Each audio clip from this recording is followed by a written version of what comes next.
Hello! I hope you're all okay and all good. Welcome to another video. My name is George. For those of you who don't know, feel free to subscribe down below if you're not already. And this is the start of my reading vlog for Let It Snow by John Green, Maureen Johnson and Lauren Myracle, also known as the shiniest book in existence.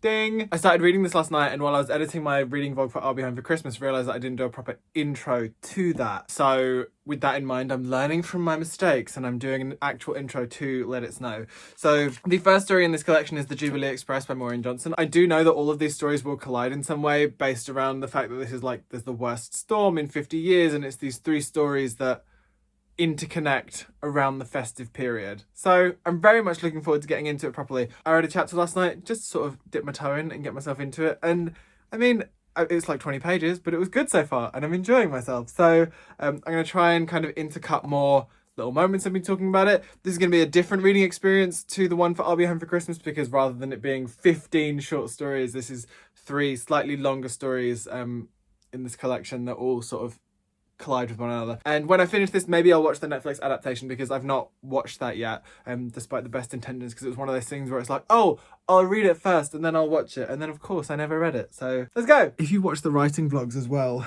you're gonna have seen me in this position already, possibly. Just about to go to work, so I have my copy of Let It Snow in my bag, and I'm gonna curl up on the bus and enjoy that and read that on my way to work. Chances are, given the way that like it seems to be, I go to work and like arrive somewhere between half an hour and 40 minutes early, because if I got a later bus I wouldn't make it, blah blah blah. It means I can sit there and I can do some reading before I start my shift as well. So we'll probably be getting into Maureen Johnson's story, which I'm really excited, because the setup in chapter 1, I didn't mention this in the little sit down bit of video, but the setup in chapter 1 was very interesting. It's about a girl called Jubilee, whose parents are obsessed with these like minifigures, and they only make 10 of them a year. And she finds out, and she's meant to be going to her boyfriend's like smorgasbord, like a party. Smorgasbord, which is like a spread of food, but like it's called the smorgasbord. And she's just found out that her parents have been arrested, and she's meant to be going on a train to stay with her grandparents while her parents are in prison for not leaving when these people were freaking out about getting these little figures. So I'm gonna see how that pans out.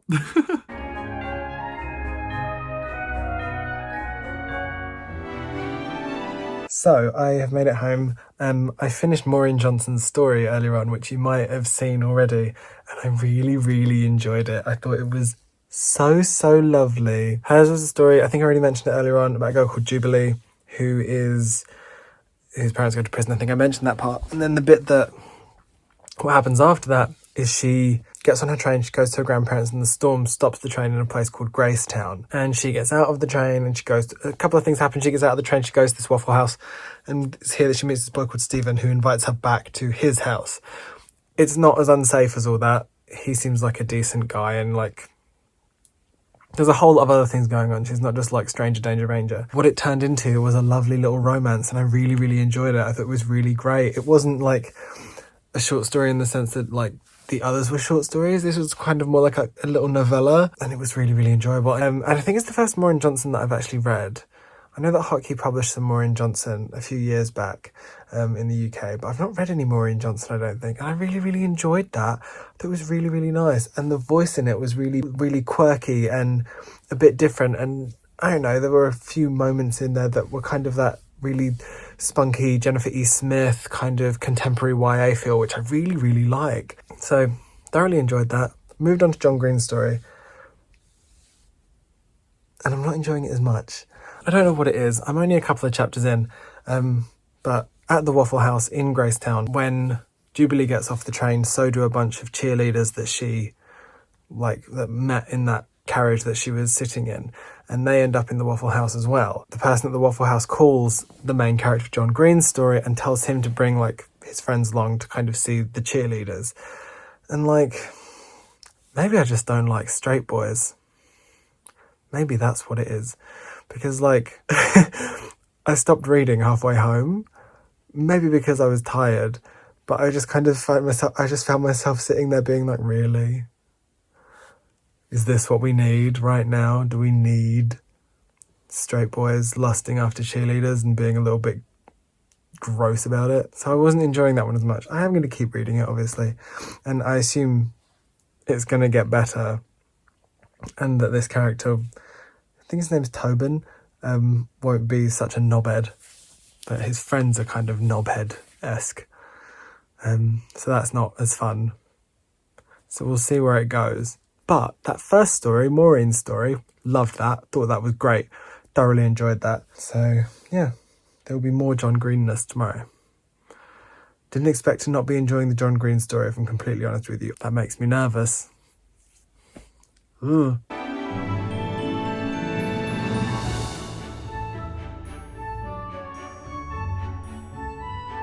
So, hello. It's Sunday the 13th of December. Last night I carried on my read of Let It Snow by John Green, Maureen Johnson and Lauren Myracle.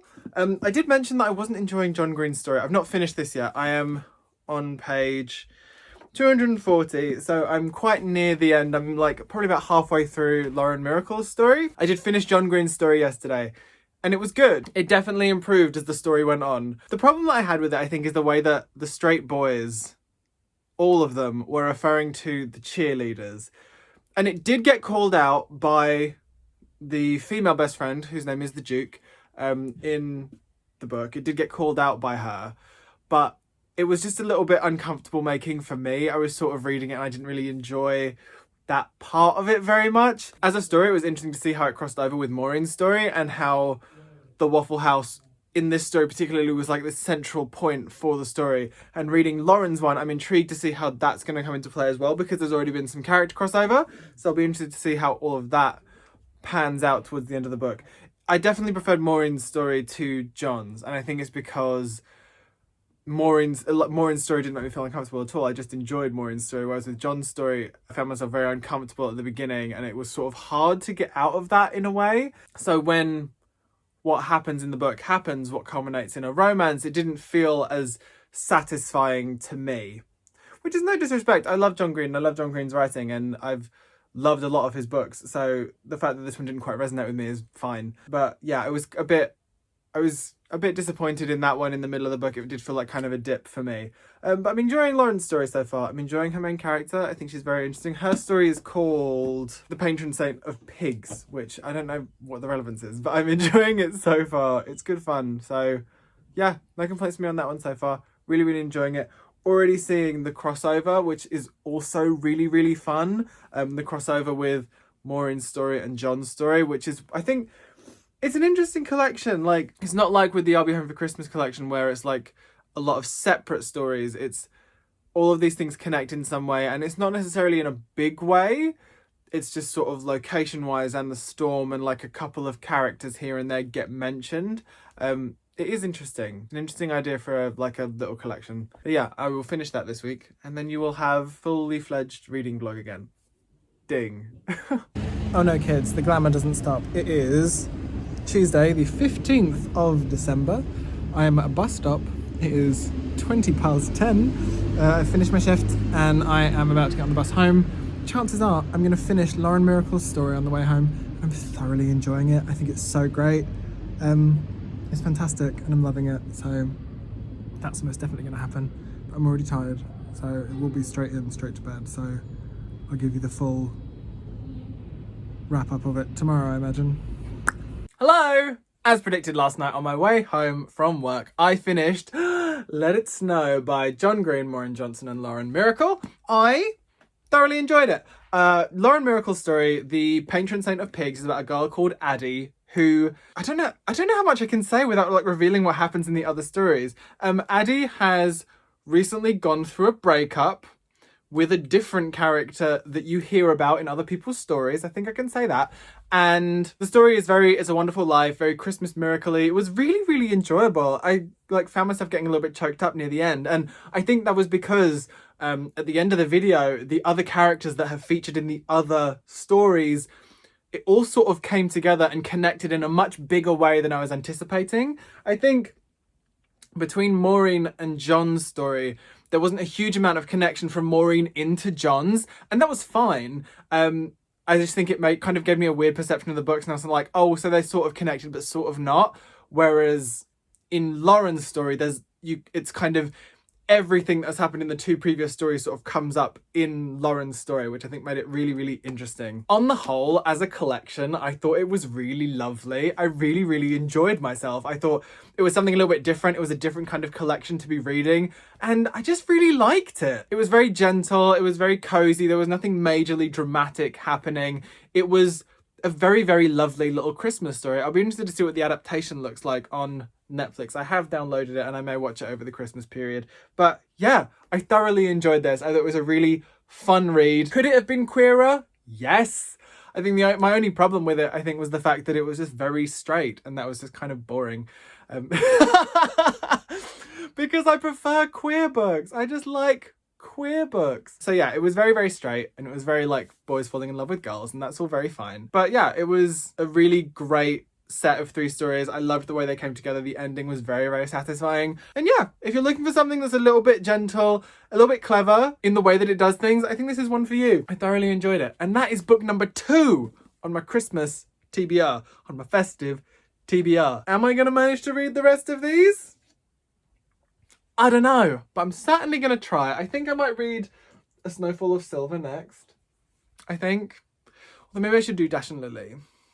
I don't know. I'm going to decide. And if you follow me on Instagram at the George Lester, you will find out. But that is the end of this video. I hope you enjoyed that. If you did, don't forget to put a thumb on it and subscribe down below if you want to see more. If you've read Let It Snow, let's talk about it in the comments. I would love to hear what you think of it. And if you had similar feelings to me about the John Green story, because I think that was really an interesting moment for me when I didn't really enjoy his story compared to like Maureen's and Lauren's, which I really, really loved. But obviously his is necessary to get to this beautiful end point. It's really, really interesting. If you made it this far in the video, please leave the snowflake emoji in the comments below. I love each and every one of your faces, and I'll speak to you as soon as I possibly can. Bye!